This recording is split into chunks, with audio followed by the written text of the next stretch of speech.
പീഡിപ്പിച്ച കേസിൽ പ്രതിയായ ബിഷപ്പ് ഫ്രാങ്കോ മുളങ്കലിനെ വെറുതെ വിട്ട ജഡ്ജ്മെന്റുമായി മാർപ്പാപ്പയെ കാണാൻ റോമിൽ പോയ ബിഷപ്പ് ഫ്രാങ്കോ ബിഷപ്പ് പദവി നഷ്ടപ്പെട്ടാണ് ഒടുവിൽ തിരിച്ചു വന്നത്. റോമിൽ വെച്ച് മാർപ്പാപ്പയെ നേരിൽ കണ്ടപ്പോൾ താൻ നിരപരാധിയാണെന്ന് തെളിയിക്കുന്ന ജഡ്ജ്മെന്റ് മാർപ്പാപ്പയ്ക്ക് നൽകി. മാർപ്പാപ്പ അപ്പോൾ തന്നെ ജഡ്ജ്മെന്റിലെ ഇത്രാം നമ്പർ പാരഗ്രാഫ് വായിക്കാൻ ആവശ്യപ്പെട്ടു. ജഡ്ജ്മെന്റിൽ പറയുന്നത് ഇപ്രകാരമാണ്: ഉഭയകക്ഷി സമ്മതപ്രകാരമാണ് ബിഷപ്പ് ലൈംഗിക ബന്ധത്തിൽ ഏർപ്പെട്ടത് എന്നതാണ്. ബലാത്സംഗ കുറ്റം തെളിയിക്കാൻ കഴിയാത്തത് കൊണ്ട് ബിഷപ്പ് ഫ്രാങ്കോയെ വെറുതെ വിടുന്നു എന്നാണ് ജഡ്ജ്മെന്റിലെ ഉള്ളടക്കം.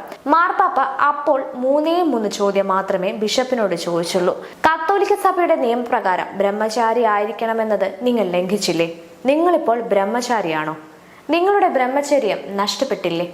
അപ്പോൾ നിങ്ങളെ ഞാൻ ബിഷപ്പ് സ്ഥാനത്ത് നിന്നും പുറത്താക്കണോ, അതോ നിങ്ങൾ സ്വയം രാജിവെച്ച് പുറത്തു പോകുന്നുണ്ടോ എന്ന് മാർപ്പാപ്പ ചോദിച്ചു. അങ്ങനെയാണ് ബിഷപ്പ് ഫ്രാങ്കോ സ്ഥാനം രാജിവെച്ച് പുറത്തുപോയത്. വിചാരണ കോടതിക്കില്ലാത്ത നീതിബോധം മാർപ്പാപ്പ നടപ്പിലാക്കിയെന്ന് സാരം. ഇവിടെ ഇങ്ങ് കേരളത്തിൽ തന്ത്രിമുഖ്യനോട് BJP സ്വീകരിക്കേണ്ട നിലപാട് മാർപ്പാപ്പയുടേതുപോലെ ആയാൽ ഉത്തമമായിരിക്കും.